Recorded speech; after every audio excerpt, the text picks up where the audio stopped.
welcome you all to The Gateway.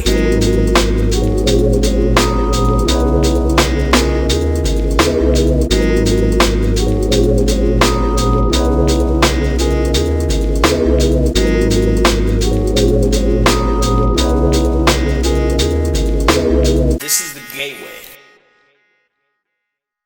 Hello everyone, this is actually Demarian Jones. I'm Noah Allen. Kristen Gibson. Zoë Shepard. And this is actually episode 6, I believe, of SCC The Gateway. And on this show, we just like to, cultivate the conversation, get a lot of different interesting individuals actually on the show, and just bring more awareness and just bring more understanding to things that are actually going on campus, but really just across the world. So.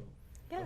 So October is actually Domestic Violence Awareness Month, and that is why we chose Zoe as our guest today. She has some experience, and so we're going to talk to her about that.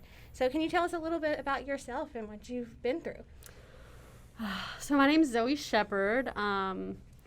About 5 years ago, I found myself in a violent and abusive relationship. I'd been dating somebody for about 6 months, and just out of nowhere, really, as it often happens, things started to get really physical. And it took several months of being immersed in that violence, and eventually having a miscarriage, and legal entities being involved before I finally started to get out of that. And I happened to be really lucky. Kristen here drugged me to a yoga class pretty early on, and I just fell in love.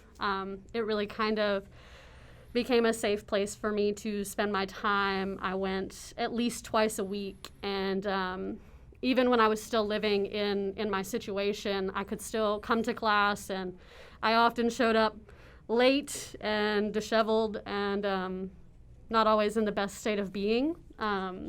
And my teacher, Constance Willis, always accepted me and brought me in and supported me. And eventually I became a yoga teacher myself, and I am starting to share that safety and that love that I found in that space with other people, and I'm really excited about it. So what are some of the things that you're doing, sharing in your yoga practice to other survivors? How does that help them? So yoga for survivors is, there's a really broad spectrum of yoga, obviously. So there's many different components that can help. When you look at the physical component, so the poses, when practicing trauma-sensitive or trauma-informed yoga, rather than your yoga teacher saying, hey, we're going to go into this pose, your yoga teacher offers multiple choices, multiple options. And for survivors, a lot of us have really kind of had our bodily autonomy ripped away. We didn't get to make our own choices. And from the physical standpoint, just being able to choose what pose you want to do or how you want to execute it, making your own choices is a really powerful place to start. And then when you start to move a little deeper in, diving into pranayama, or what's called breath work, you can start to actually dive into more scientific aspects of how yoga can help. So we began studying pranayama or breathing techniques mainly in the 2000s, so this is relatively recent, and they started to discover that pranayama or yogic breathing was actually kind of a gateway into the nervous system. So it offers a way for us to actually kind of dive into our bodies and feel and notice what's happening there. And with that awareness, then we can start to use breathing techniques that maybe start to soothe the nervous system and calm us down when we've been revved up. Or maybe if we're dissociating and shutting down, we can practice breathing or mindfulness exercises that help us to engage in the moment and really be right here. And what would you tell someone that's going through what you went through? Like, if they're in the moment right now, and what would you tell them to do, to how to seek help, how to get better, how to get out of it? Number one, find anybody you can that will support and just offer you love and understanding during this time. And even if you don't have family locally or even if you don't have friends that you fully feel like you can trust, like, I promise you there are people who will support you. Like, for me, I didn't feel like my family understood a whole lot, and I had great friends, but they didn't necessarily understand either. So a lot of my support came from, like, my work family, like the people who were with me every day, the people who were really kind of seeing the effects of what was going on. Like, those were the people who supported me. And even if you don't have work family, friends, or real family that you can reach out to, there are all kinds of places locally that will help you. You can call the Bethany house if you live locally in Somerset, and they're amazing. Even if you have to leave all your stuff behind, they will replace it. They'll help you with your kids, they'll help you with your pets, they'll help you find housing and jobs. Like, there's so much support there if you live in Somerset. It's a really wonderful resource. And then you can also call churches. You can call the National Coalition Against Domestic Violence Hotline, and they can connect you with people locally who will help. So once you have set that support system up for yourself, reach out, find people who can help you get out of that situation. Now, you said to reach out to other people. Now, what if when someone is reached out to by someone that's going through domestic violence? How to say, if Noah or Damarian, someone comes to them and say, I'm going through this, what would you tell them how to help someone? So really, you just got to hold space for people. I think a lot of the time when, like, domestic violence survivors reach out for help to people are often willing to help the first time around. But what I think a lot of people who haven't been in the position don't realize is that it's really hard to leave. Like, often there's been a lot of, like, psychological torment. This person may not really value themselves at this point. So it's not just as simple as, you shouldn't be here, go. Sometimes people go back over and over and over again. It's almost like drug addiction. And my advice to people who are trying to help is to just not judge somebody for going back. Like, understand the best you can. And I know it's hard to watch somebody that you care about go back to that over and over and over again, but don't give up on those people, because they'll leave when they're ready, and they'll be really glad that you are still there, even if it took a while. And just love them through it. I mean, I can say that because we went through that. Like, on both sides of it, we went through that. And I remember, I was like, oh man, don't do it. But until the person realizes for themselves, and you just got to love people through stuff, right? Yeah. So Kristen was awesome. If you need advice, you can get a hold of her. So kind of moving towards the next topic, a lot of people are kind of intimidated by yoga, I feel. Is it for everyone, and what would you suggest for someone thinking of trying it? So my number one thing, like, first off, is please don't associate yoga with, like, what you see on Instagram. Mm-hmm. Like, what you see on Instagram is not yoga, I promise. It's some yoga, don't get me wrong. Like, you'll want to be mindful of what classes you go to. Look into your teachers. Ask your teachers questions. If you show up to a yoga class and they tell you to go into a headstand and you say, I can't do that, and they're like, oh, let me show you how. Like, if it doesn't feel safe to you, don't do it. That's not the place for you. I'm really passionate about accessible yoga. So that's something I've been working in since square one. I mostly teach yoga to senior citizens. So even though what you see on Instagram may be these crazy inaccessible poses, you can take all of the components of yoga and do them from a chair. So, like, even if somebody can't stand up, they can still do yoga. Even if somebody is missing a limb, or if they're blind, like, there are ways to make yoga accessible for anyone. You've got to find the right teacher. So here in Somerset locally, how many yoga places are there? Is there like a beginning level? Is there more advanced kind of stuff? Or just give us a little bit of details about that. There's 2 studios, like actual physical studios in Somerset. One of them is the Yoga and Wellness Center, and they do focus largely on accessible yoga. So if you go to the Yoga and Wellness Center, it's likely that you will find yourself in a class where your teacher is giving you tons and tons of options. They're going to have props to help support you. They offer a lot of chair yoga. It's going to be very gentle when you go to that studio. And the other local studio, Embody, is also a beautiful studio. They do a little bit more upbeat yoga, a little more challenging yoga there. But the teachers there are still incredibly well educated. They understand the body very well. And if you ask, they can absolutely help you in the direction you need to go to make yoga accessible for you. There's chair yoga there too for senior citizens.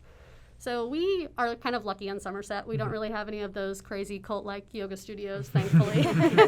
We have been blessed with the local teachers that we have. They're all pretty awesome. I know they actually are. They are offering classes here on campus from Tina Turner, and they're doing that in the festival field here on SCC Somerset campus. So maybe that's something you can look into, and I'm sure we can provide some resources for that as well. Absolutely. Tina and I actually graduated yoga teacher training together. Oh, cool. So she is a wonderful teacher to look to, especially if you're here on SCC, because I think those are free for students entirely. And she is very passionate about making yoga accessible as well.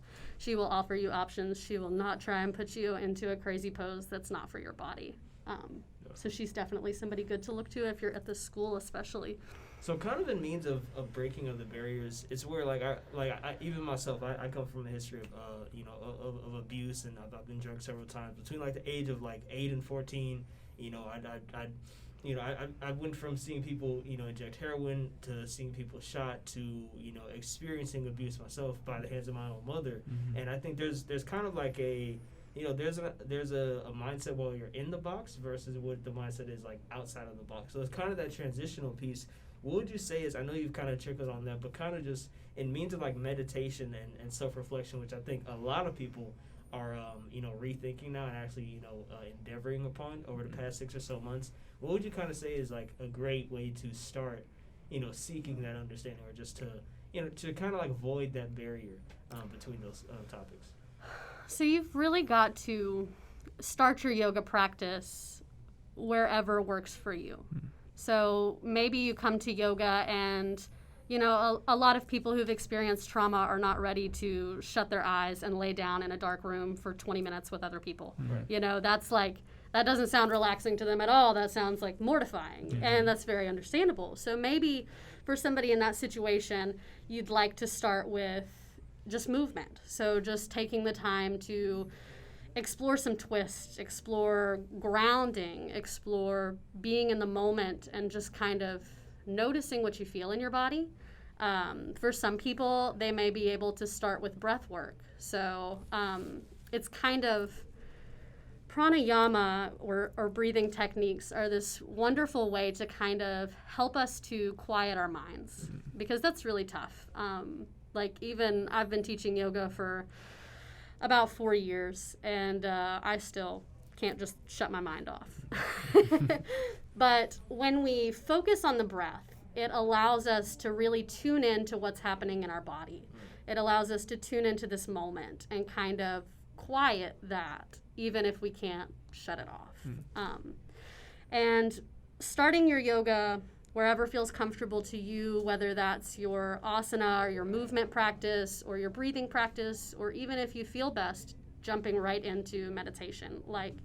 I would just say, come to yoga and have an open mind. Remember, you don't have to do everything the first time. You don't even have to do everything in the first year. Maybe it'll be years before you feel comfortable fully, just shutting your eyes and meditating. Or maybe shutting your eyes will not be for you, and that's okay.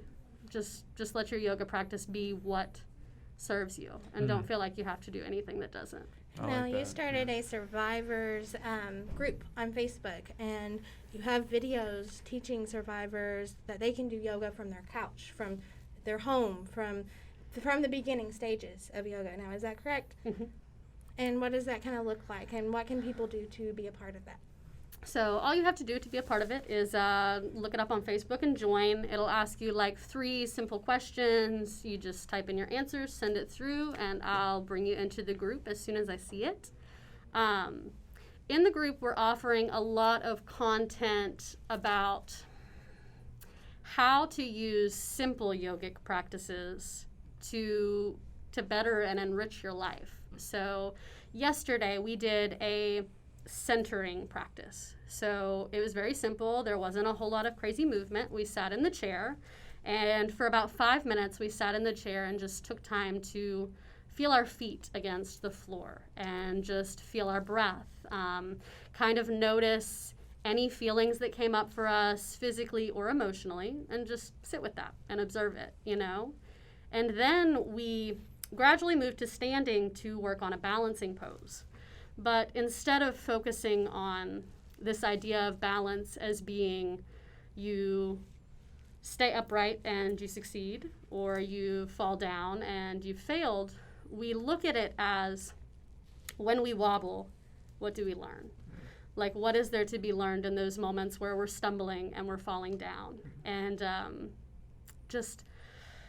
there's a huge focus in like trauma-informed yoga on just allowing ourselves to being gentle with ourselves, not judging ourselves, because we all know that there's enough judgment in the world out there for us in other places. So when we come to our yoga mats, we want to start to just honor ourselves, good, bad, ugly, in between. Just let ourselves be. And we're doing all kinds of different things, often in 10 to 15 minute videos, just to kind of allow us to drop into that and explore it. There's definitely beauty in that. And what is the name of that group? Warrior Women, Yoga and Mindfulness for Domestic Violence Survivors. Awesome. So in closing, today is this month, is Domestic Violence Awareness Month. So maybe you're finding yourself in Zoe's shoes, in her old shoes, going through it, or maybe you're finding yourself in the shoes of needing to help somebody. We hope that this helps you, and we're going to provide resources to reach out and help. But in that saying, I am Kristen Gibson. Noreen Jones. I'm Noah Allen. Zoë Shepard. And this is actually episode 6 of SCC's The Gateway, signing out.